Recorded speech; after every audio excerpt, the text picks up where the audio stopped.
Cette semaine aux machines, Dominique Harpin, journaliste et animateur. Qui ne connaît pas Dominique? Pour Vlog, pour avoir été journaliste à TQS, pour avoir été à TVA également. Donc, Dominique est un gars super intéressant. On est vraiment excités de vous présenter cette entrevue-là. Dominique a été de tous les combats dans sa vie un peu. Il a eu le cancer, on parle d'anxiété. On parle de qu'est-ce qu'il retrouve dans la nature quand il se retrouve là, qu'est-ce qui l'intéresse vers le trail running aussi. Donc, un gars vraiment passionnant, vraiment un bon communicateur. On est vraiment très, très fiers de vous présenter cette entrevue-là également. Écoutez-la jusqu'à la fin parce que vraiment, c'est une entrevue qui est bonne de A à Z. On vous remercie encore une fois d'être présent sur YouTube et sur les différentes plateformes Facebook. Donc, merci beaucoup d'être là, d'être présent. Cette semaine, Dominique Harpin, bienvenue aux machines. Ce podcast vous est présenté par l'équipe Tardif de Royal Lepage et l'équipe Stéphanie Simpson de Multiprêt Hypothèque. Pour tous vos besoins immobiliers, l'équipe Tardif et l'équipe Stéphanie Simpson, avec vous jusqu'au bout. Bonjour, bienvenue aux machines. Cette semaine, nul autre que Dominique Harpin. Dominique, j'ai pas besoin de te présenter. Ben, on sait jamais. On sait pas. Peut-être qu'il y a des gens qui regardent pas Vlog le dimanche soir à 18h30 ou qui écoutent pas Rouge le matin. Écoute, je pose à toutes les invités qui viennent, je leur dis tout le temps, pour les gens qui te connaissent pas, ce que tu peux te présenter. Dominique Alpin. Alpin? Non, Alpin? Hey, ça, on le garde. On ne coupe pas ça. On parlait de randonnée alpine avant, c'est pour ça. J'adore. Non, mais surtout que longtemps, c'était mon sobriquet au secondaire. Tu sais, quand tu veux niaiser quelqu'un, tu te moques de son nom de famille. Fait que moi, c'était souvent ça. Dominique Alpin. Non, c'est Dominique Harpin. Ben, je vais me présenter. Je suis. un peu la question. Oui. Qu'est-ce que les gens ne savent pas sur toi? Qu'est-ce que les. Hey, d'une grande transparence. Mais c'est drôle, hein? J'ai cherché ta vie privée un peu. Ouais. Parce que je savais pas, y a-tu une blonde, y a-tu des enfants, qu'est-ce qu'il fait? C'est Stéphanie qui m'est revenue avec l'information, je savais pas. Oui, mais en fait, c'est vrai que je sais pas si t'es privé par rapport à ça. Pas en tout, non. C'est parce que tu lis pas le séjour ni le lundi. C'est pour ça que tu connais pas ma vie privée. L'épicerie. Je regarde le frontispice quand je passe devant le rack, puis j'ouvre pas le... Non, mais j'en parle beaucoup à la radio le matin. On n'a pas de gêne autour de ça. Mais non, je suis marié depuis 3 ans, mais en couple avec ma femme depuis 21 ans cette année. J'ai un enfant avec Annie qui s'appelle Thomas, qui va avoir 16 ans la semaine prochaine. Puis j'ai une grande fille aussi qui, elle, a 24 ans. Donc, ça, c'est pour ma vie familiale. Et surtout, les gens qui me suivent sur Instagram savent également que j'ai un chien qui s'appelle Mika. Et j'écœure le monde avec mon chien parce que c'est comme si c'était mon 3e enfant. Je suis complètement gaga de ce chien-là, avec qui je cours d'ailleurs beaucoup. Alors, c'est pas mal ça. Pour ce qui est du travail, ben depuis 11 ans à Vlog, une émission qui est présentée le dimanche soir à TVA, dans laquelle on présente les meilleures vidéos du web. Et je fais de la radio depuis, ma foi. En fait, j'ai commencé la radio même avant la télé. J'avais 18 ans quand j'ai commencé la radio. Je vais en avoir 49 bientôt. Mais là, actuellement, je suis à Rouge, à Montréal, sur l'émission du matin avec Mélanie Ménard et Marjorie Vallée. Très cool. Dis-moi, ton parcours, c'est un parcours un peu atypique. Tu étais au collège militaire à une période de ta vie. Ouais. C'était un détour, j'imagine, vers ce qui t'a amené à faire de la communication. Ben, c'est un drôle de parcours. Tu sais, j'étais au secondaire. Je me cherchais comme la plupart des jeunes de 14, 15, 16 ans. Et j'étais un peu suiveux à cette époque-là. Et j'avais des amis qui rêvaient de s'enrôler dans l'armée, mais en fait au collège militaire.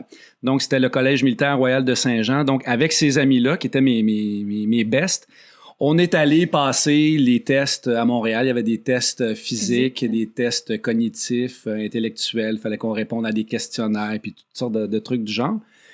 Et je te jure, on était peut-être on était 6, je pense, amis qui rêvions de partir ensemble au collège militaire. Et je suis le seul qui a été accepté. Donc, je me suis ramassé au collège militaire tout seul. Mes chums, eux autres, sont allés au cégep faire la fête pendant ce temps-là. Et j'ai été malheureux comme une roche pendant cette année-là. Ça se dit pas comment j'étais. Je me souviens encore de la première journée quand je suis rentré au collège militaire où là, tes parents viennent dans le fond, te reconduire. Et là, tu les reverras pas pendant plusieurs semaines.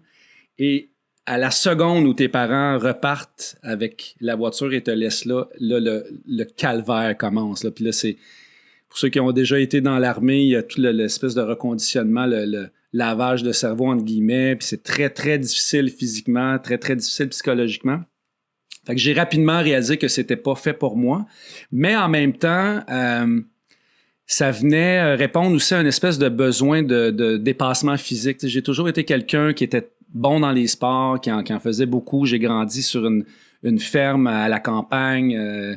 Mon univers, moi, c'était des champs, c'était le bois, c'était de faire les foins l'été, d'aller traire les vaches la fin de semaine. J'ai toujours été quelqu'un de très, très actif. Puis l'armée, ça venait chercher ce côté-là chez moi. Puis j'ai fait énormément de sport. C'est là que j'ai commencé à m'initier à la course à pied. J'étais dans l'équipe de cross-country là-bas. Mais je m'ennuyais de ma blonde, je m'ennuyais de ma famille, je m'ennuyais de mes amis. Fait qu'après 1 an, je suis parti du collège militaire. Puis là, je suis revenu dans la vie civile. J'ai fait mon cégep, puis éventuellement, j'ai étudié en communication à l'université. Tu étais journaliste à TQS à l'époque, c'est là que tu as commencé? Oui. Ben, en fait, ça a été ma première vraie job à la télé, TQS. Là, je sortais à ce moment-là de l'université.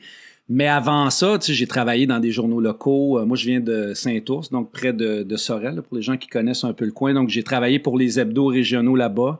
J'ai commencé aussi à la radio à Sorel, à CJSO pendant plusieurs années. J'ai été journaliste, j'ai été animateur, j'ai été disc jockey. Il n'y a rien que j'ai pas fait là-bas. Et quand j'ai terminé mon cours à l'université, ce que je rêvais de faire, c'était soit de la radio ou encore de l'écrit. La télé, ça faisait même pas partie de mes plans, mais j'ai eu un cours, j'ai eu un prof, comme souvent dans nos vies, on rencontre quelqu'un qui nous allume. Moi, c'était Normand Labelle qui était mon prof de télé en journaliste, puis j'ai vraiment eu la piqûre à ce moment-là. Puis c'est lui qui m'a suggéré d'envoyer mon CV à TQS, puis j'ai été engagé la même année où j'aurais pu faire partie de la course Destination au Monde. Pour les plus vieux savent de quoi je parle. Là, j'étais dans les derniers finalistes pour partir. Mais j'étais aussi engagé à ce moment-là à TQS. Puis j'ai dû faire un choix entre je pars faire le tour du monde puis je sais pas ce qui m'attend au retour, ou j'ai déjà une job dans ce que j'ai envie de faire dans la vie. Fait que j'ai opté pour TQS. J'ai été là 2 ans. J'ai tout appris du métier de journaliste. Puis ensuite... est arrivé TVA, où j'ai été journaliste jusqu'à la... Mon Dieu, j'ai été journaliste jusqu'au moment où Vlog a commencé en 2000... C'était quoi donc Vlog? Ça fait 11 ans cette année, donc 2007 qu'on a commencé Vlog. Donc j'ai été journaliste jusqu'en 2007. Très cool. Par la suite, tu as eu plusieurs choses qui te sont arrivées. Diagnostic du cancer en 2013, je ne me trompe pas. Une émission sur la course à pied. Cours toujours, c'est ça? Cours toujours. Je ne sais pas qu'est-ce qui a initié quoi, mais... C'est drôle parce que là, je ne sais pas quelle date vous allez diffuser ça. Aujourd'hui, on est le 18 mars et il y a quelqu'un qui m'a envoyé tantôt sur Facebook une nouvelle comme quoi c'était il y a 6 ans, jour pour jour, que j'annonçais que j'étais atteint du cancer sur Facebook. Je me souviens de l'avoir appris avant. Je l'ai appris, je m'en souviens toute ma vie, à la semaine de relâche, parce que je me souviens que mon fils est en congé, mais j'avais gardé quelques jours avant de l'annoncer publiquement. Et au moment où on m'a diagnostiqué, c'est un cancer du rein que j'avais, on a donc vu une masse qui recouvrait un de mes reins, une masse importante, puis on a fait des analyses et c'était cancéreux, donc je devais être opéré d'urgence. Mais au moment où je devais faire mon premier marathon, j'ai plutôt été opéré pour ce cancer-là. J'étais dans les dernières semaines d'entraînement pour le marathon d'Ottawa. Ça faisait déjà des mois que je m'entraînais pour ce marathon-là. Et j'ai dû repousser ce rêve-là que j'avais. Là. Ça faisait longtemps que je rêvais à cette distance-là. Pour moi, c'était comme une espèce d'objectif un peu mythique, là, inatteignable. Puis j'ai suivi J'étais un gars un peu... très cartésien, je suis des plans, je lis beaucoup. La course à pied, ça avait plus de secret pour moi. Puis ça allait bien. Mon programme d'entraînement, je le suivais, puis je faisais les temps que j'étais supposé faire. Mais le destin en a décidé autrement. Mais tu vois, je me suis servi de ça, cette épreuve-là, pour rebondir, puis... Je pense qu'aujourd'hui, si je cours encore, puis si je suis encore aussi passionné par la course puis les sports, c'est en partie en raison de ce cancer-là qui m'a transformé complètement. Puis tu vois, j'ai été opéré au mois d'avril 2013 et j'ai recommencé l'entraînement, je pense, 1 mois après l'opération. Et le 30 juin, je courais un Spartan Race à Tremblant de 5 km le jour de ma fête. Malgré les avis de mes amis, malgré les avis de ma blonde qui trouvait ça complètement cinglé. Mais pour moi, c'est une façon de dire fuck you au cancer, puis que c'est une façon de dire que je suis plus fort que ça, puis c'est pas vrai que c'est ça qui va me ralentir. Et finalement, j'ai couru mon premier marathon cette année-là, en 2013, 5 mois après avoir été opéré. J'ai fait le marathon de Montréal. Et à ce jour, c'est le moment dont je suis le plus fier dans ma vie. C'est aussi le moment où j'ai le plus souffert dans ma vie, plus que la période de convalescence à l'hôpital. Ouais. Dis-moi donc, parce que j'ai pas eu... Stéphanie a été exposée au cancer assez jeune. Sa mère est décédée du cancer quand Stéphanie était jeune. Quand tu as reçu un diagnostic, qu'est-ce qui se passe dans ta tête? J'ai jamais eu la chance de poser une question comme ça à quelqu'un, mais je te le pose à toi. Qu'est-ce qui se passe? C'est un espèce de... Tu sais, je me souviens d'une publicité, là, je sais pas si c'était pour le cancer ou quelque chose du genre, mais l'espèce de chaise qui revole, là, puis la personne qui part par en arrière, puis qui tombe. C'est un peu ça qui se passe. C'est comme si le plancher s'ouvrait, puis tu tombais finalement. Tu sais, je me souviens encore d'être dans le bureau du médecin, puis de me dire, OK, c'est fini, c'est là que ma vie s'arrête, je pourrais pas passer... tu sais, le mot cancer est tellement associé au mot mort, c'est triste malgré que, pour aujourd'hui, je suis un des porte-parole des relais pour la vie. Tu sais, je le sais que la science et la médecine a fait en sorte qu'on en meurt de moins en moins, mais ça reste un mot qui est tellement puissant, qui frappe tellement que j'étais complètement démoli quand je suis sorti de là. Ça m'a pris des jours à m'en remettre avec le support de mes amis, de ma blonde. Tu sais, c'est d'annoncer ça à tes enfants aussi, puis d'annoncer ça à mes parents. Ça a été un cauchemar, ça a été une torture épouvantable. Mais je sais pas, après quelques jours, là, à force de aussi lire ce que les gens m'écrivaient lorsque j'en ai parlé publiquement du fait qu'on s'en remettait, puis qu'il y avait une vie après le cancer, j'ai commencé à reprendre confiance en moi, puis c'est drôle parce que c'est une époque où je faisais énormément de sport, donc je m'entraînais pour le marathon d'Ottawa. Je faisais du CrossFit 3-4 fois par semaine, puis j'étais quelqu'un qui performait quand même bien au CrossFit. Et il y a comme toute la signification pour les gens qui font du CrossFit, c'est beaucoup autour des guerriers, puis les warriors, puis les Spartan Race. Il y a un petit côté un peu macho là, à tout ça, mais je me suis mis à me dire, je vais affronter le cancer comme j'affronterais un défi comme un Spartan Race ou une course. Puis je me suis mis à m'entraîner physiquement et mentalement en vue de l'opération. Moi, j'avais peur de pas me réveiller après l'anesthésie générale. C'était ça ma hantise, c'était de dire, OK, c'est ma dernière journée sur Terre, puis ça se termine comme ça. Fait que j'ai beaucoup travaillé là-dessus pour me préparer psychologiquement à l'opération. J'ai beaucoup lu, je me suis beaucoup renseigné.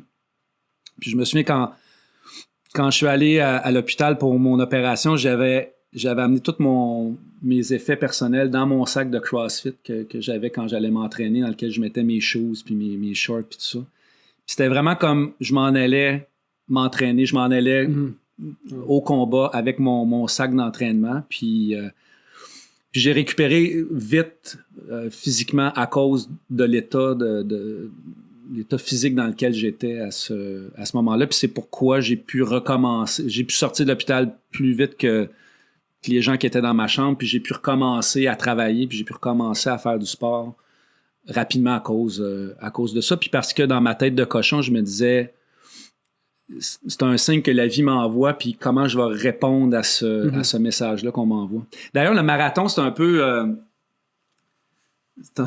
drôle quand j'y repense, parce que comme j'ai pas pu faire Ottawa, je me suis dit, OK, je vais faire le demi-marathon de Montréal. Tu sais, je m'étais conditionné à me dire, OK, je vais me garder une couple de mois, je vais commencer par ça. Tu sais, puis éventuellement, je referai un marathon.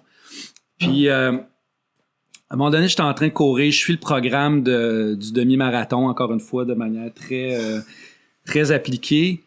Puis j'ai eu une bulle au cerveau. Je me dis, non, c'est pas vrai. J'ai pas envie de faire un demi-marathon. J'ai envie de faire un marathon.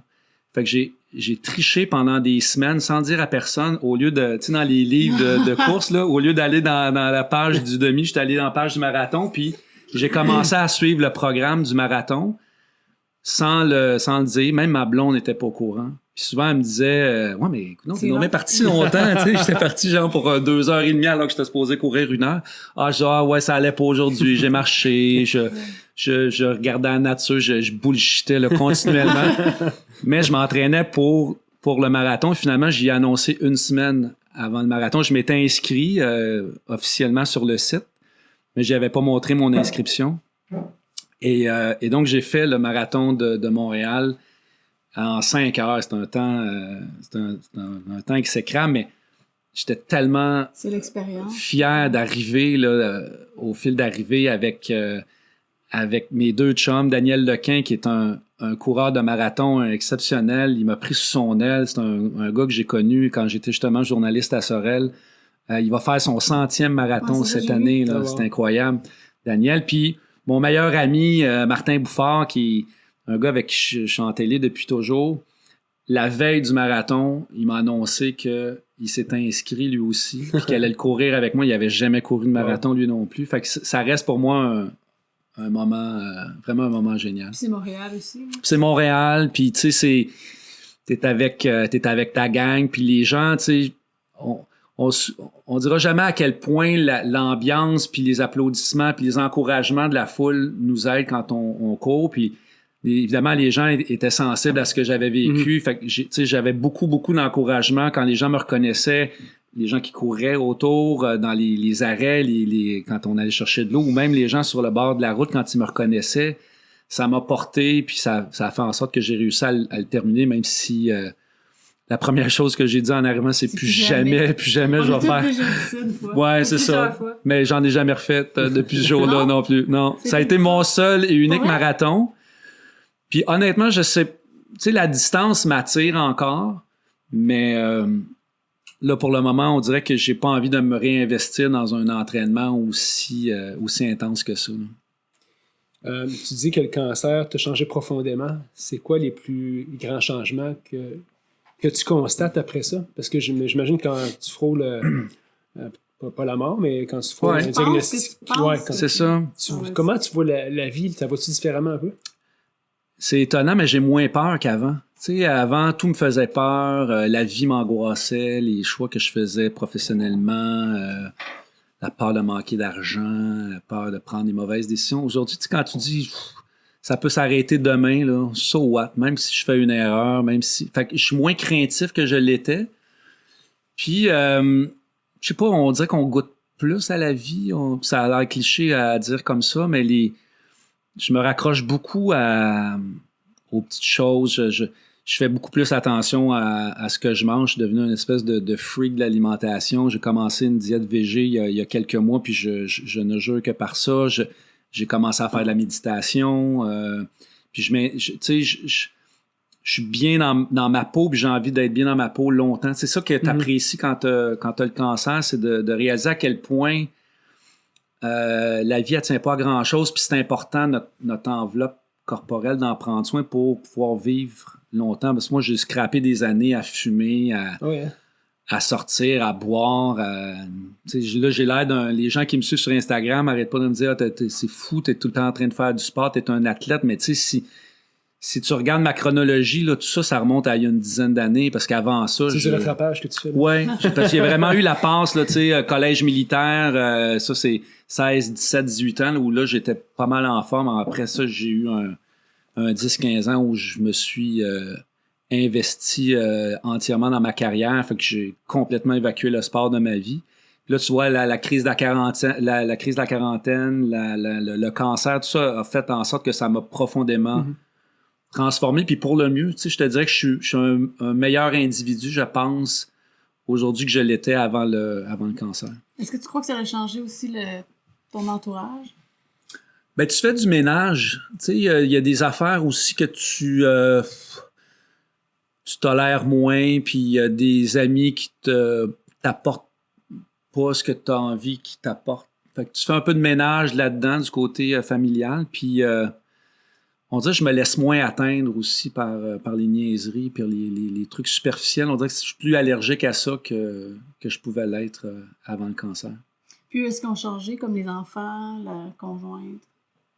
Ben, tu sais, moi, j'avais déjà amorcé cette espèce de réflexion-là sur ma vie avant d'avoir le cancer. Fait que ça a comme été une suite, un prolongement d'un virage qui avait déjà été amorcé. Tu sais, ma blonde, c'est l'athlète dans le couple. Tu sais, c'est elle qui court depuis toujours, puis c'est elle qui m'a tout le temps poussé puis encouragé à le faire. Fait qu'elle, ça la satisfait que j'ai pris ce virage-là, mais je pense qu'on est plus proches. Tu sais, j'ai vu aussi ma blonde avec des yeux que je ne pouvais pas l'avoir avant ça. Tu sais, je l'ai vue comme une aide. Là, tu sais, ça a été ma garde malade là, pendant des mois, puis j'ai vu à quel point elle était forte là-dedans. Puis on dirait que ça vient resserrer l'amour que tu peux avoir pour elle. Les enfants, la même affaire. Tu sais, les affaires pour lesquelles tu t'emportes avant, ben, tout à coup, ça devient un peu ridicule. Fait que peut-être un peu plus patient, quoi qu'il serait peut-être pas d'accord s'il m'entendait. Il faut encore que je travaille cet aspect-là de ma personnalité, mais ouais, je pense que ça m'a transformé positivement. Tu parlais d'anxiété tantôt, tu en as parlé, je pense, déjà ouvertement aussi, parce que de toute façon, beaucoup de gens de ce temps-ci, à cette époque, beaucoup de gens vivent de l'anxiété, vivent de la performance du travail, les horaires de travail chargés, la vie en général. Est-ce que le sport, est-ce que la course à pied t'a aidé à mieux gérer ça? Moi, je dis ouvertement que si c'était pas du sport, je pense que je ferais plus le métier que je fais aujourd'hui. Tu sais, moi, j'ai souffert de crises d'anxiété là, innommables. Là, ça a été affreux. On soupçonne pas à quel point ça peut être épuisant et souffrant, l'anxiété. Ça m'a pris du temps, à comprendre ce dont je souffrais. Tu sais, une fois que tu sais c'est quoi, après, tu peux un peu plus travailler sur comment améliorer ta situation. Mais malgré tout ce que j'ai pu faire avant, c'est vraiment quand j'ai commencé à faire du sport que j'ai senti que j'avais une dominance sur l'anxiété. J'avais un pouvoir là-dessus. J'avais un pouvoir, que j'étais capable de la gérer. Tu sais, encore aujourd'hui, je me qualifierais de quelqu'un d'anxieux. Mais là, je sais ce que j'ai à faire quand je me sens comme ça. Je mets mes choses, puis je vais courir, puis ça me fait un bien incroyable. Fait que oui, je pense que c'est le meilleur antidote au mal du siècle, là, l'angoisse, le stress, l'anxiété. Le sport est vraiment un remède exceptionnel à ça. Puis viens avec le sport, c'est la beauté de ça, c'est quand tu fais du sport, ben là, tu commences à t'intéresser à la nutrition. Tu commences à aller, OK, c'est quoi les glucides, puis comment on récupère d'une course. Puis tu sais, c'est niaiseux, mais le stress, c'est... Quelqu'un qui me fait comprendre ça il y a quelques années, le stress, c'est aussi épuisant que d'aller courir. Ça nécessite... Tu sais, le métier qu'on fait, là, ce que vous faites là, ce matin, s'installer derrière un micro... Ça nécessite une énergie qui est comparable à celle d'aller faire une course à pied. Puis même des fois, je suis plus épuisé après un show de radio que je pourrais l'être si j'allais courir un demi-marathon, tu sais. Mais de comprendre ça fait en sorte que tu comprends aussi l'importance de bien se nourrir avant un show de radio, de bien se nourrir pendant le show de radio, puis de bien se nourrir après le show de radio. Fait que ça, c'est toute la course qui a amené cette réflexion-là, puis ces connaissances-là de l'alimentation, puis ensuite de ça, des pouvoirs de la méditation, puis du yoga, puis fait que ça a fait de moi quelqu'un qui gère beaucoup mieux ma carrière. Tu sais, je pense que je suis un meilleur animateur parce que je suis un meilleur coureur. Puis tout ça, pour moi, maintenant, c'est intrinsèquement lié. Puis aide, la profession aide la course, tu sais, dans le sens où la course m'a amené des nouveaux projets de télé. Tu as parlé de Côte-aux-Jours tantôt. Ben, tu sais, ça a été pour moi une émission de télé que j'ai adoré faire pendant 2 ans. Ça a duré 2 ans à ma TV. Puis, tu sais, je m'en fais pas parler autant de vlogs là, parce que ça n'avait pas le même rayonnement puis les mêmes codes d'écoute. Mais tu sais, encore aujourd'hui, ça fait 3-4 ans que l'émission est terminée. Puis il n'y a pas une semaine où on m'en parle pas. Tu sais, on me dit « Ah, c'était bon. » Puis je me suis mis à faire la course depuis. Puis vous avez rendu ça accessible. Moi, la course, ça me faisait peur. Puis tu sais, c'était vraiment ça l'idée derrière Côte-aux-Jours. Moi, je me considère pas, puis je le serai jamais. Je suis pas un expert de la course à pied. Tu sais, puis je pense que c'était ça qui faisait que l'émission était bonne, c'est que je posais les questions que les coureurs qui commence se pose. Parce que sinon, quand tu cours depuis 25 ans, tu ne poseras pas nécessairement de questions sur c'est quoi une foulée puis comment tu déposes le pied à terre. Ben moi, je m'y posais ces questions-là parce que je ne le savais pas. T'sais. Fait que ça a fait en sorte que le show a été populaire puis a incité beaucoup de gens à commencer à courir. Puis pour moi, ça, c'est une grande fierté. C'est drôle, c'est un peu comme la nature des podcasts de ce qu'on fait, parce que moi, j'invite des gens ici, puis j'apprends un paquet d'affaires, puis on a la chance de partager ça. Le but, c'est que tu apprends quelque chose avec quelqu'un, puis tu le partages. C'est ce que tu faisais aussi avec cette émission-là. Puis je disais que tu disais si tu avais la chance de faire quelque chose dans le même créneau, tu dirais pas non à l'opportunité que ce soit un projet. As-tu des projets en tête d'émission sur la course à pied qui seraient dans... Je veux pas le dire. Oui, non, mais regarde, je suis zéro gêné de le dire. Oui, j'ai des projets. Est-ce qu'ils vont se concrétiser? Je ne sais pas. Tu sais, moi, il y a la course qui m'allume, là, tu sais, puis cette année, là, je veux vraiment commencer à faire plus de la course en sentier. Là. Ce que vous faites, vous autres, ça me fait triper, là, tu sais, puis je sais que votre émission, vous allez finir en me demandant c'est quoi une machine, là, mais pour moi, vous êtes des machines, tu sais, puis moi, je carbure à ça. Je suis quelqu'un qui adore des mots comme endurance, comme dépassement de soi, comme...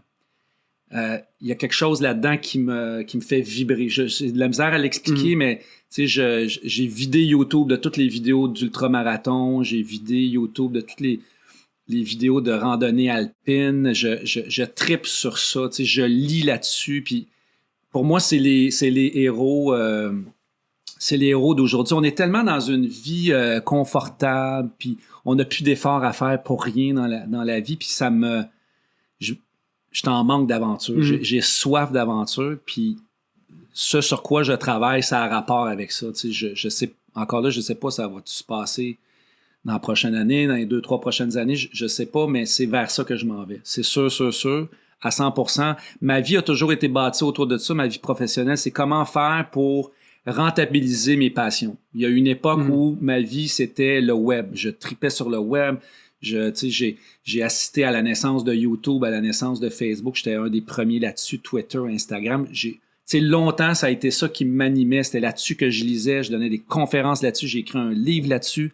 Là, aujourd'hui, ce qui me fait triper, c'est le sport de plein air. Fait que c'est sûr que je vais trouver une façon de rentabiliser, entre guillemets, ça, parce que c'est pas vrai que je vais faire ça juste une journée et demie par fin de semaine, le week-end, quand je vais au chalet à Harford. Je veux trouver une façon de vivre de ça parce que ça me nourrit. Ce qui est fascinant de l'ultra, puis j'en ai parlé souvent parce que moi, ça m'a marqué, puis tu dis c'est un peu les machines des temps modernes. Moi, j'ai fait du marathon. J'admire beaucoup les marathoniens qui sont très rapides. Je sais ce que ça prend pour courir un marathon vite, puis c'est quelque chose. Mais ce qui m'a attiré, puis j'ai fait de l'Ironman aussi, mais ce qui m'a attiré vers l'ultra, c'est que c'est tellement en marge de ce qui est mainstream maintenant. Attends, je te rappelle que tu as déjà pensé que j'étais un peu débile. Là, ça, c'est vrai. Je ferai jamais ça. Non, mais c'est vrai que c'est un peu débile. Ouais, sauf que tu te rends compte, c'est que là, tu as pu... C'est une course contre toi-même. C'est ça qui est attirant là-dedans. C'est que tu as pu... En tout cas, pour moi, il y a d'autres personnes qui le font sur d'autres considérations, puis c'est correct. Mais moi, c'est une course... Il y a un point de départ puis un point d'arrivée, il faut que tu te connaisses bien. Ouais. Puis quand tu arrives, moi quand j'ai fini notre 100 000 en Arizona, il n'y a personne à l'arrivée. Là. Attends, t'étais quand même avec ton frère. Ouais. Et puis sa conjointe qui était là. Moi j'étais seule. Mais il y avait trois, il y avait 3 personnes, disons. Mais là, tu finis ça et tu dis, écoute, c'est une belle analogie à vie, puisqu'à la fin de ta vie, il ne reste plus grand monde. Il va rester une couple de personnes importantes, mais là, tu finis une course, puis le gars te regarde et dit, t'as-tu fini? C'est fini, t'as couru pendant 22 heures. Ouais. Fait que ça, moi, c'est l'affaire qui m'attire de ça. C'est qu'il n'y a pas de fluff-là autour de ça. C'est toi, puis t'as pas d'excuses bien rendues là. C'est drôle que tu parles de ça parce que, tu sais, t'as fait un Ironman. Moi, je suis allé jusqu'au demi-Ironman. C'est la plus longue distance que j'ai faite. J'ai fait beaucoup de triathlon. J'en ai fait encore l'été dernier 4. Et j'ai décidé d'accrocher mon wetsuit, tu sais, parce que... encore là, parce que, tu sais, c'est 3 sports. Il y a un des 3 sports que j'aime moins. Le vélo, je ne trippe pas là-dessus, le vélo de route. J'ai fait 2 attaques de panique l'été dernier dans l'eau. Écoute, il n'y a rien que j'ai pas fait pour me guérir de ça. Je suis même allé en hypnose pour me guérir de cette attaque de panique-là, que je n'arrive pas encore aujourd'hui à expliquer parce que je nage très bien. Je nage depuis des années. Je nage en wetsuit, en lac, sans aucun problème. Mais dès que tu mets les booms puis les espèces de sirènes au départ puis que tu as 300 personnes qui se jettent en même temps, ça me paralyse. J'ai plus envie de vivre ça. Alors que le trail running, il y a quelque chose que j'aime là-dedans. Puis tu vois, je l'ai fait un cet été à Bromont. C'était comme une espèce de test. J'ai fait le Bromont Ultra. J'ai juste fait 12 km. Là. Mais j'ai trippé. Là. J'ai eu du fun là, parce que, tu sais, t'es fatigué, tu marches. Tu sais, un marathon, un demi-marathon, on est tout le temps dans la performance. Puis moi, j'étais un obsessif. Là, tu sais, je regarde ma montre aux 4 pas là, pour voir si mon pace est-tu bon. Puis j'ai mon temps de passage, est-tu correct? Parce que je m'ambitionne. Puis je veux m'améliorer de course en course. Là, j'ai comme plus envie de ça. J'ai envie de courir freestyle. J'ai envie, si ça me tente de marcher pendant 2 km parce que la montée, je la trouve trop rough, je le ferai. Puis il y a aussi le fait que j'ai fouillez-moi pourquoi, mais j'ai eu un coup de foudre avec la montagne. J'ai vraiment eu... c'est arrivé un matin, j'étais à Bromont, on a loué un chalet, j'étais avec mon chien, il est tombé 20 cm de neige la veille. Tout le monde est couché dans la maison. Moi, je me lève tôt parce que comme je suis morning man la fin de semaine, à 6 heures, je suis debout. Puis je suis parti en raquette avec mon chien dans le bois. Et là, le bien que ça m'a fait, là, d'être en montagne, puis dans les arbres qui ploient sur le poids de la neige, fait comme, OK, là, c'est ça mon élément. C'est là où je suis le mieux. Puis depuis ce jour-là que je me suis mis à faire de la course en sentier, je me suis mis cet hiver à la randonnée alpine en ski. J'ai envie que ça tourne autour de la montagne, mes prochaines activités sportives. Ou du moins de la nature, parce que c'est prouvé. J'avais quelqu'un qui était ici, Martine, justement, de parler la semaine passée, qui disait l'être humain, quand il se retrouve dans la nature, tout d'un coup, tout ce qui est anxiété, tout ce qui est stress tombe très rapidement. Puis moi, je me suis rendu compte de ça aussi. Pourquoi on était au chalet la fin de semaine, il y a tout un autre vibe qui s'installe, pas juste parce qu'il n'y a pas le travail, parce que tu es dans la nature. T'sais. Ouais. Moi, je fais des câlins aux arbres. Vous le savez maintenant, je l'ai dit. Non, puis écoute, on a acheté un chalet à Harford cette année. Et je te jure que quand on est allé visiter la maison, c'était drôle parce que ma blonde, tout de suite, est rentrée avec la propriétaire dans la maison, faire le tour, voir les fenêtres puis les planchers. Puis moi, je suis parti avec le propriétaire dans le bois. Parce que la maison est dans le bois. Puis là, je faisais le tour puis je me disais, OK, si j'achète ça, là, ce sapin-là, il va être à moi. Puis ce boulot-là, il va être à moi. Fait que j'ai des arbres, j'ai 150 arbres sur mon terrain et ça me procure un bonheur immense. J'ai besoin de ça. Puis là, il faut que je trouve une façon d'être le plus souvent possible. D'être le plus souvent possible dans le bois. T'sais, fait que, à moins de déménager notre studio de radio là-bas, ce qui va être difficile, je vais trouver d'autres façons. On parlait de défis sportifs.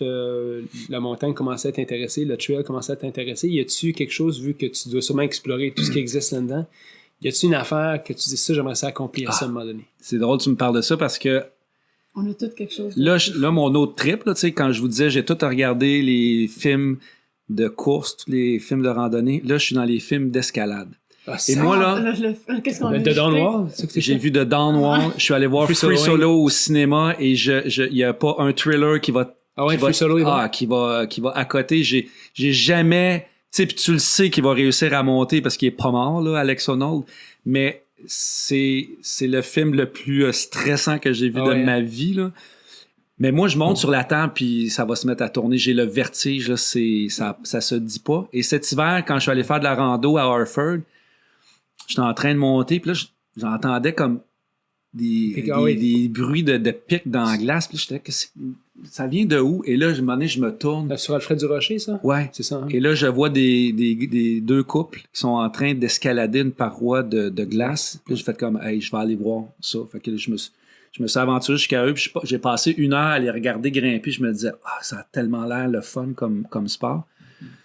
Fait que là, j'aimerais ça me mettre à faire... je vais m'inscrire là, probablement d'un gym quelconque, là, commencer au moins à monter sur des parois intérieures. Ça, c'est quelque chose que j'aimerais faire. T'sais, si un rêve un jour, ça serait de... Je ferais pas le El Capitan à Yosemite, là. Mais tu sais, il y a quelque chose que j'aimerais faire autour de l'escalade, de grimper à quelque part... Là, tu vois, dans 2 semaines, on s'en va avec un ami que je me suis fait à Harford. Eux, ils sont tout le temps dans les White Mountains. Là, ils s'en vont faire de la randonnée alpine, mais un endroit où, il faut que tu mettes des pics dans tes bottes, là, pour grimper avec les skis en A dans le dos, là, puis j'ai envie de faire ça, là. J'ai envie de grimper puis de vaincre cette espèce de peur-là que j'ai des hauteurs. Mais bon, peut-être que j'y arriverai pas, comme je suis pas arrivé à maîtriser cette espèce de peur-là de me garrocher dans l'eau lors d'un triathlon. Mais j'aimerais bien ça, un jour, être capable de grimper puis de monter au sommet d'une montagne. Tu sais, je vais t'avouer que moi aussi, j'aime pas tellement les hauteurs. Non, hein? Je suis pas un grand fan. J'ai juste un malaise. Moi, je suis quelqu'un que tu me dis, Maxime, veux-tu habiter dans un 50e étage d'un immeuble? Je dis non, moi, il faut que je sois proche du sol. Hein? J'ai aucun... je sais pas pourquoi. Ben, c'est sûr que ça doit se combattre à force d'en faire puis d'en refaire. Je présume là, que c'est comme n'importe quoi. Il y en a qui ont peut-être pas cette espèce de conscience-là des hauteurs. Tu sais, c'est le cas d'Alex Honnold Mais Alex Honnold, il est Asperger. Dans le documentaire sur Free Solo, tu le vois faire des tests là, physiques et psychologiques, puis il en arrive à la conclusion qu'il y a une partie de son cerveau qui réagit pas à cette espèce de peur-là des hauteurs. Fait que je te dis pas qu'il n'y a pas peur, mais il y a moins peur, disons, que quelqu'un de... C'est soit drôlement bien contrôlé. Normalement constitué, ouais, c'est ça. Wow. Donc, tu nous as parlé un petit peu des projets. Tu as peut-être des projets de course ou d'émissions de course qu'on parlera pas nécessairement aujourd'hui. Comment tu vois, tu as touché à tout, un journaliste, la radio. Ouais. Comment tu vois les 10 prochaines années de ta carrière? Qu'est-ce que tu aimerais faire? Hey boy, ça là, c'est un... Longtemps, j'ai été comme ça à me projeter dans l'avenir et à dire, OK, dans 3 ans, là, je voudrais être rendu là, dans ma carrière. Puis professionnellement, je voudrais être capable de faire un demi en tel temps. Là, je suis un peu moins là-dedans. C'est niaiseux là, ce que je vais dire, mais j'ai juste envie d'être heureux. J'ai envie d'avoir du temps pour moi. J'ai envie de... Tu sais, la vie est un marathon en soi. Quand je regarde mon horaire de semaine avec la radio tous les matins, puis la télé, le vlog, c'est quand même 35 semaines par année. Je fais pas juste l'animer. Je suis là, comme adjoint au contenu. Fait que ça veut dire qu'il faut que j'assiste à des meetings, je fais la correction des... Tu sais, beaucoup d'heures de ma semaine qui sont consacrées au travail. Là, j'ai comme envie de... Ça fait 30 ans là, que je roule la pédale au fond. Puis sans dire que j'ai plus de défis dans ma carrière, là, parce qu'on en a toujours un peu. Mais c'est plus ça qui m'allume. C'est pas... T'as plus ce besoin de performance. Ouais, je rêve pas de faire un talk show là, dans 10 ans. Puis je rêve pas de gagner un trophée artiste ou un Gémeaux. Je suis pas là-dedans. Je suis plus dans le... Comment faire pour m'améliorer en tant qu'humain? Ouais. Comment faire pour vivre le plus longtemps possible? Comment faire pour voyager? Comment faire pour consacrer du temps aux gens que j'aime? Puis élever mes enfants comme du monde? Puis donner du temps de qualité à ma blonde puis à mes amis. Je suis comme plus là-dedans. Fait que te dire dans 10 ans où je me vois... Je sais pas. Des fois, je me vois faire le chemin inverse, puis partir avec mon sac à dos, avec ma blonde, puis aller marcher. J'aimerais ça faire l'Appalachian Trail. J'aimerais ça. Tu sais, des affaires de même auxquelles je rêve. Tu sais, je vais-tu le faire? Je sais pas, mais c'est plus ce genre d'affaires-là qui m'allume. On dirait que c'est vers la quarantaine, hein? Que, moi, ça a été comme... Moi aussi, je viens d'avoir 40 ans cette année, puis ça a été comme un moment où je dis, performance, ça me tente plus tant que ça. Ça me tente juste plus, mais ça me tente de faire un paquet d'affaires cool. En tant que personne, tu apprends beaucoup de ça. Ce que vous faites ici, les machines, c'est pas naturel, c'est quelque chose. C'est un risque que vous prenez de vous exposer puis de faire un métier que vous connaissez pas puis d'apprendre. Moi, j'ai envie d'apprendre. Moi, ça me sort de ma zone de confort. Mais c'est le fun, c'est le fun de se sortir de sa zone de confort. Vous le faites dans le sport. Moi, c'est ce que j'ai envie de faire aussi. J'ai envie de sortir des sentiers battus. C'est un peu ça. Il y a comme une métaphore dans le trail running là, de dire je suis tanné de courir sur la ligne jaune dans le milieu du chemin. Là, j'ai envie d'aller me perdre dans le bois un peu puis de d'apprendre à me débrouiller par moi-même, puis à vivre intensément. Tu sais ce qu'on a comme projet cet été, nous autres? Quoi? Ben, nous autres, moi, ma plus vieille va dans un camp de vacances au Massachusetts, OK. qui est sur le bord de l'Appalachian Trail. Fait que l'été passé, on était allé s'entraîner là, puis on a vu plein de monde qui font l'Appalachian Trail, mais du monde vraiment cool, avec du Maine. jusqu'en Georgie. Non, là. de la Georgie, dans le fond, puis après ça, ils montent jusque dans le Maine. Ils partent comme là, au début du mois de mars. OK. Puis généralement, ils finissent à peu près au mois de septembre. OK. Et moi, j'étais fascinée de comment tu peux juste laisser ta vie, puis pendant 6 mois, t'es dans le bois. Mais il y a même du monde qui a fait des records. Je pense que c'est rendu quoi, 41 jours, le plus vite. Oui, mais c'est Scott Jurek. En Ouais, fait, là, Scott Scott Jurek Jurek l'a Speed battu, Goat. puis après ça, Speed Goat Non, il y a l'a quelqu'un battu. d'autre, là. Ah oui? OK. Faudrait que tu Un gars de- vérifies qui l'a... L'année passée, qui l'a battu. Cassel, je sais pas trop. En tout cas, peu importe, là, ça a été 41 jours maintenant. OK. Puis là, Puis là, ce qu'on a dit, ben là, évidemment, avec On peut des pas faire ça enfants, en on peut pas 41 faire ça, jours. on peut pas faire la trail au complet. Mais on a dit qu'on ferait un État par été. Fait que là, on fait le Maine cet été. Ah, wow. c'est quand même 500 km. Fait que là, vous allez partir Partir du de mont Katahdin. Katahdin, c'est ça? Faire le Maine au complet. Ouais. Fait que...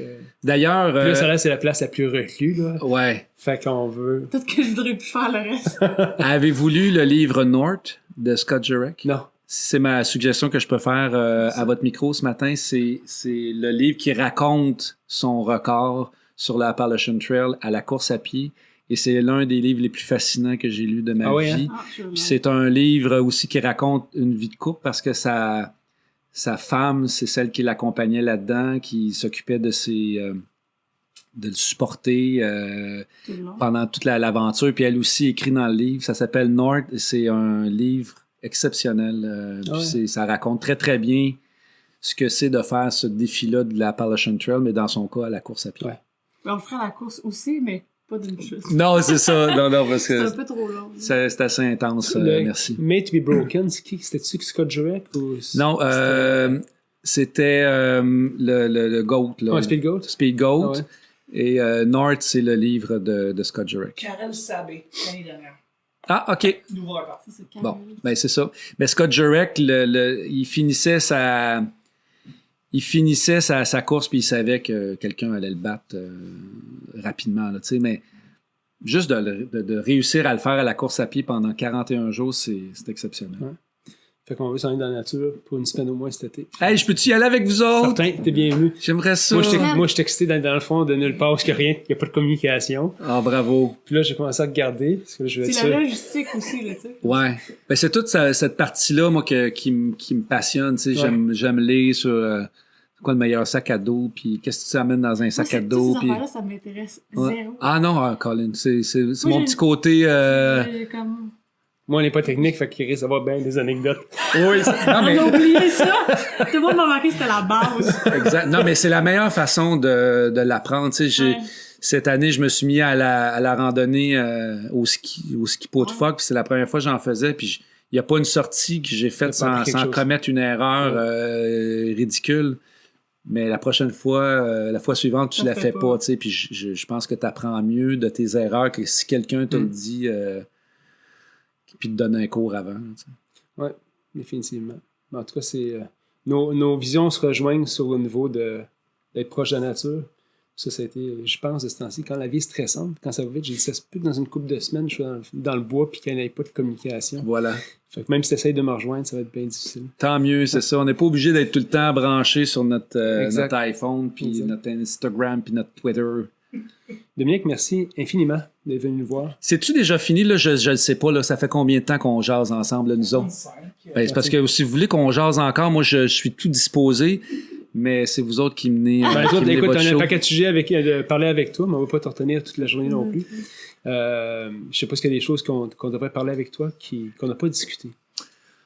Ben, écoutez, à part d'inciter, je pense, les gens qui vous écoutent à se faire confiance, puis à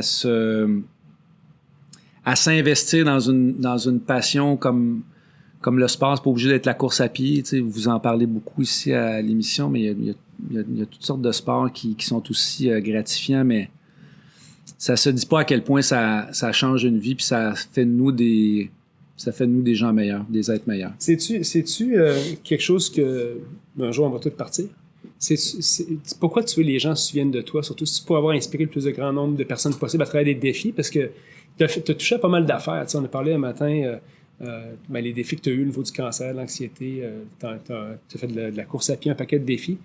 Mais ça inspire beaucoup de monde parce que tout d'un coup, c'est accessible. Tu sais. C'est drôle parce que cette année, j'étais au 24 heures de Tremblant. Oui, j'ai vu ça aussi. Puis j'étais impliqué là-bas justement dans le volet course à pied là, depuis quelques années. Puis le matin, le samedi, avant que ça parte, il y a toujours comme une espèce de déjeuner où on nous présente les enfants. Puis les familles sont là. C'est un moment qui est toujours super émotif parce que pour moi, une machine, tu sais, je sais que la question va venir, mais c'est pas juste quelqu'un qui court l'Appalachian Trail en 41 jours. C'est aussi un enfant qui se présente avec le sourire à ses traitements matin après matin, puis qui garde le moral. Pour moi, ça, c'est les plus belles machines qui peuvent exister. Mais il y a une femme qui m'accroche à la sortie du déjeuner, puis qui me dit tu t'as pas idée comment t'as changé ma vie. Puis là, j'étais là, ah oui, comment? J'étais un peu surpris. Tu sais, ça me... Tu sais, un athlète ou quelqu'un qui baigne là-dedans continuellement peut peut-être s'habituer à ça, mais moi, tu sais, c'est rare. On va plus me dire « Hey, tu ressembles au gars de l'hélicoptère à TVA. » C'est plus ce genre de commentaire-là que j'entends. C'est pas moi, c'est Maxime Landry. Mais, fait que là, je dis « Ah oui, comment? » Puis là, elle me dit « Ton émission de course à pied, elle dit, tu m'as sauvé la vie. » Elle dit « Moi, j'étais en surpoids à ce moment-là. Elle dit, grâce à l'émission, j'ai commencé à courir. Vous m'avez donné le goût de courir. Je me souviens encore de ces paroles-là. Vous m'avez donné le goût de courir. Et elle dit, tu vois, aujourd'hui, je participe aux 24 heures de Tremblant. Puis elle dit, j'ai perdu, je me souviens plus, genre 150 livres là, depuis l'émission. Puis elle dit, je me sens mieux dans ma peau grâce à ça. Puis elle dit, je voulais juste te remercier. Puis écoute, je me souviens, elle dit, je peux avoir une photo avec vous. Puis là, probablement que mes larmes sont visibles. J'étais tellement touché par ce commentaire-là. Tu sais, puis là, tu te dis, s'il y a une personne pour qui j'ai réussi à faire une petite différence, tu sais, puis ça n'avait pas été moi, ça aurait peut-être été autre chose. Là. Je prends pas le crédit de ce qu'elle a réussi parce que c'est elle qui l'a fait, mais tu sais, d'être cette espèce d'inspiration-là, cette bougie-là. Ce que vous faites, vous autres, les machines, c'est ça aussi. Tu sais, je vous écoute, puis des fois... Il y a une entrevue qui va arriver exactement au moment où j'en ai besoin parce que tu as une perte de motivation, puis tu commences à te demander si c'est... Là, tu tombes, tu écoutes quelqu'un qui il pense comme toi, puis il y a les mots qui viennent te rejoindre. Ça, je pense d'inspirer les gens dans la vie, c'est le plus beau compliment qu'on peut te faire. Ben, je te posais directement la question, parce qu'elle me travaille depuis tantôt. T'aimerais-tu faire une émission où tu aurais un impact direct sur la vie des gens? C'est sûr. C'est sûr parce que là, quand tu fais courte jour, c'était assez général. Tu sais, mais là, d'un coup, il y a des gens qui viennent te voir et disent écoute, merci pour ce que tu as fait. Tu dis, hey, c'est le fun, ça. J'aimerais ça faire des. Tu sais, on me le demande. On m'a beaucoup demandé dans les mois qui ont suivi mon diagnostic de cancer. Tu sais, aimerais-tu faire une conférence? Tu sais, parce que les gens ont été beaucoup marqués par. Tu sais, comment tu passes de. Un diagnostic, opéré pour le cancer, puis 5 mois après, tu réussis ton premier marathon. Tu sais, ça a comme marqué un peu l'imaginaire. Tu sais, puis j'ai eu beaucoup de demandes de, tu sais, tu donnerais-tu des conférences là-dessus? Puis ça me tentait pas parce que là, ça va aujourd'hui, mais tu sais, de se replonger là-dedans, c'était trop demandant, tu sais. T'as le goût de parler des autres un peu. Ouais. Fait que je me dirais peut-être que c'est ça, peut-être de faire des conférences, mais pas nécessairement tourner sur moi, mais sur des apprentissages que j'ai faits, puis des lectures que j'ai fait pour inspirer, pour guider, pour aider les gens dans leur vie de tous les jours. Parce que, Christy, qu'un débile, la vie, là, tu sais, quand tu t'arrêtes des fois à réfléchir au rythme qu'on s'impose, puis à la pression qu'on se met, puis moi, je suis continuellement sur les réseaux sociaux à cause de mon travail, puis ça... Je trouve ça d'une lourdeur, puis je regarde les enfants qui sont là-dedans continuellement, puis je trouve qu'à un moment donné, il va falloir que ça revienne de l'autre bord parce qu'on est en train de se rendre complètement fou avec ce mode de vie-là. Fait que c'est ça, je réfléchis beaucoup à ça ces jours-ci. J'ai pas d'idée concrète de là où ça va me mener, mais je pense juste des fois de s'arrêter puis de réfléchir, c'est déjà une bonne chose. C'est vrai, étant dans les médias, tu es constamment exposé à ça. Moi, tu me dis faire des stories, là, ça m'intéresse pas. Ça m'intéresse pas que le monde voie qu'est-ce que je fais dans mon quotidien. Je mange une salade ou C'est pour ça, puis je me mets à la place de ce monde-là, je dis quelle anxiété de savoir qu'est-ce que je vais poster aujourd'hui et qu'est-ce que je vais mettre. Ouais, tu sais. ouais. Fait que, ouais, je comprends ce que tu veux dire, mais être obligé de le faire dans le cadre du travail, c'est une autre affaire aussi. Non, mais le faire dans le cadre de son travail, honnêtement, c'est pas si mal, tu sais. C'est ta job.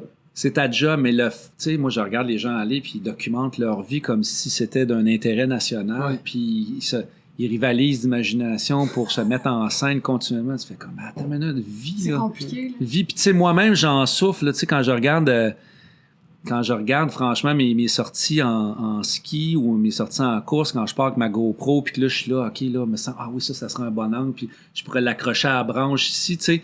Ma GoPro, je parle. Tu fais comme, OK, mais ce moment-là que je passe à réfléchir, à me mettre en scène, c'est un moment que je passe pas à juste profiter de la vie puis profiter du moment. Mais ça fait partie de notre réalité parce que, bon, c'est ça, là, on est approché par des compagnies qui veulent te fournir de l'équipement, des trucs là, tu sais. Des fois, c'est vrai que c'est tentant, là. Ouais. Fait que tu fais comme, OK, mais si je le mets pas en ligne, je crée pas cette espèce de demande-là, puis de brand, là, tu sais, je sais que je suis en train, tranquillement, pas vite, de construire un nouveau brand qui est Dominique Arpin, l'amateur de sport de plein air, tu sais, puis je le fais consciemment, tu sais, tout ça est réfléchi. Mais des fois, je trouve ça quand même lourd de tout le temps être dans cette espèce de mode de vivre 24 heures sur 24 pour les yeux des autres. Là. Est-ce que le monde autour de toi te considère au travail, est-ce que tu te considères comme une machine? On a tout le temps une machine pour tout le monde, hein? Fait que ça, J'ai tellement réfléchi à votre titre, puis je le sais, je vous ai écouté, puis tu sais, Johan, entre autres, puis Patrice, puis d'autres qui vous ont dit, d'une part, que c'était pas qui n'aimaient pas ce mot-là. Oui. Moi, d'une part, je l'aime, votre nom de podcast. Je trouve que ça dit ce que ça a à dire. Moi, je me considère pas comme une machine. Des gens, des fois, vont me le dire, « Hey, t'es une machine, ça se peut pas, t'as couru, tu cours tout le temps. » Tu vois. On est de la machine de Pour quelqu'un, tout est relatif. Ouais, exactement, tu sais. Puis moi, je trouve que c'est un beau nom parce que pour moi, une machine, c'est quelque chose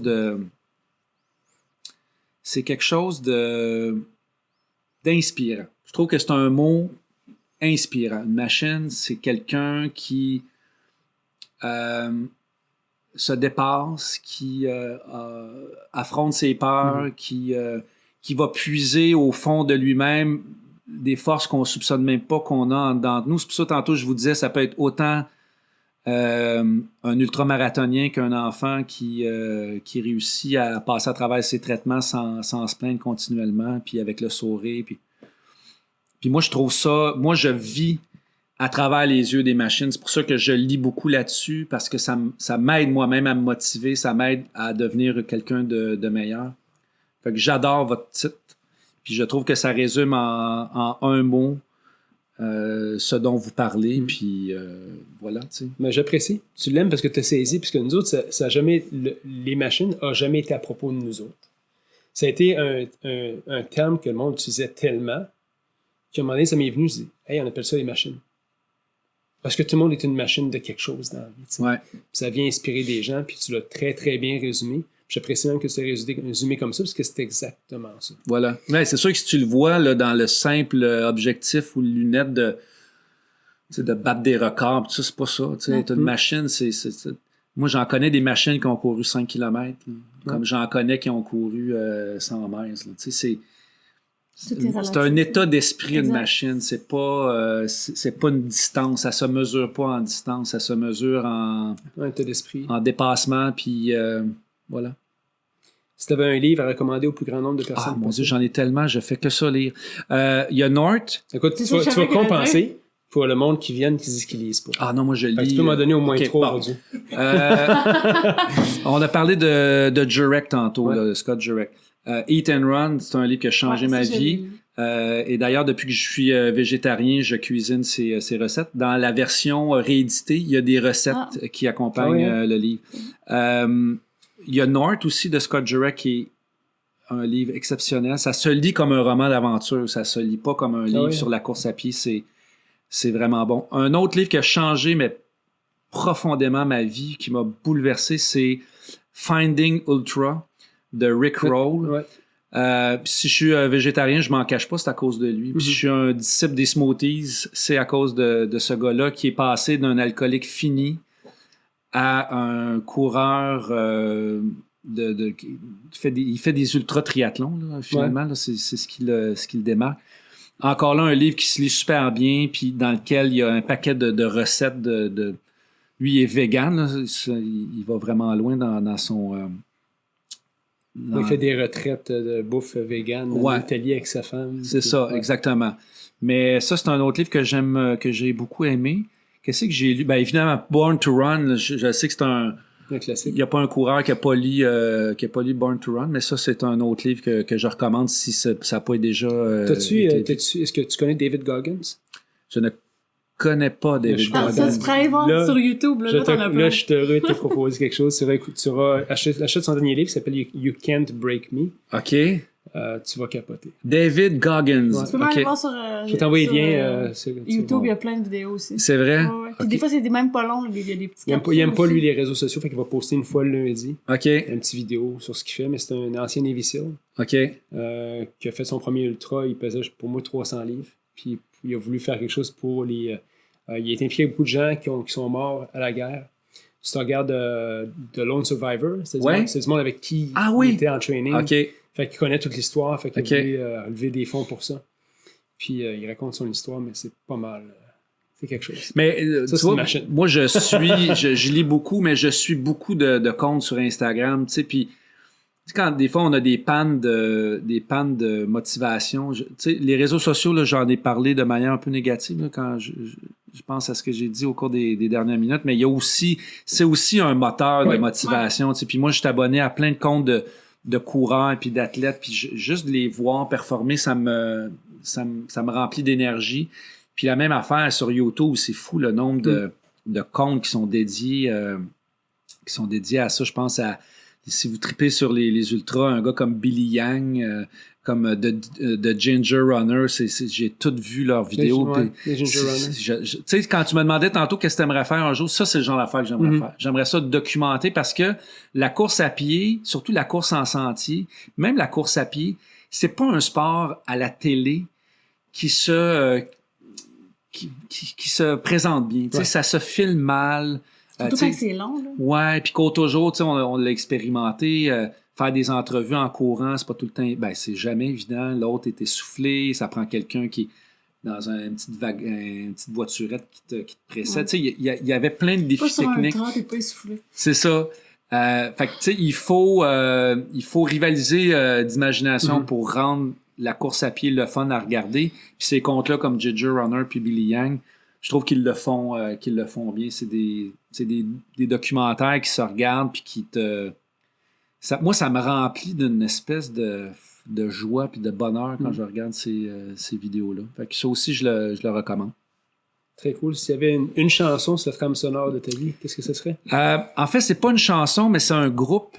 Et c'est drôle parce que je suis allé les voir récemment pour la première fois au Centre Bell. C'est Mumford & Sons. C'était sûr que c'était ça. Je regrette assez. Pourquoi? Parce que j'ai fait ça. Non, parce que t'as dit c'est récent. Fait que j'ai pensé j'étais tellement... Steph, j'ai dit...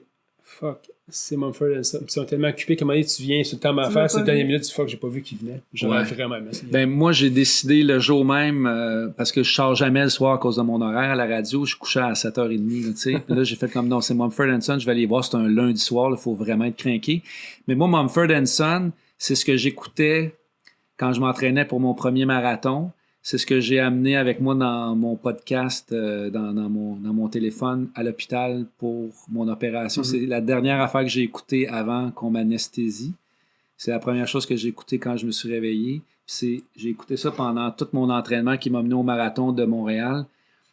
Et je suis pas gêné de dire que quand je suis allé voir au Centre Bell, j'en parle, puis écoute, j'ai pleuré. Ouais. J'ai pleuré tout le long parce que ça m'a replongé dans cette période-là de ma vie qui est à la fois belle puis qui est à la fois affreuse. Bref, Mumford & Sons, je les écoute encore aujourd'hui. Il n'y a pas une playlist dans mon téléphone dans laquelle il n'y a pas des chansons de Mumford & Sons. I Will Wait étant de loin ma préférée. Ouais, c'est vraiment ma chanson préférée. Qu'est-ce que tu penses du dernier album? Ça nécessite quelques écoutes. Ça change de ton. Ouais, moi j'aime le banjo. On va se dire de même. Là. J'aime ça le banjo. Puis je trouve que ça manque un petit peu dans les derniers albums de Mumford & Sons. D'ailleurs, quand je regardais le show, tu sais, le guitariste qui est aussi le joueur de banjo, il allait reporter son banjo puis il allait chercher sa guitare électrique. Là, je disais, la prochaine, elle va être moins bonne. Dès qu'il allait rechercher son banjo, là, j'étais debout sur ma chaise. Là. Moi, j'aime mieux les premiers albums de Mumford, mais ça reste un groupe qui je sais pas, il y a comme une espèce de... Il y a un entrain dans la façon dont les chansons sont construites. Je trouve que ça se court bien. Puis moi, ça m'amène à... Ça me fait décoller, puis ça me permet d'oublier quand j'ai mal aussi. Puis je recommande fortement tous les albums de Mumford & Sons pour courir. Ils n'ont rien fait de mauvais. Non, je ne dirais pas ça. Dominique, merci infiniment. Ça m'a fait plaisir. Très belle rencontre. Puis longue vie aux machines, puis bravo pour ce que vous faites, parce qu'il n'y en a pas beaucoup des podcasts dédiés au sport, puis dédiés à la course à pied encore moins. Puis voilà, chapeau à vous.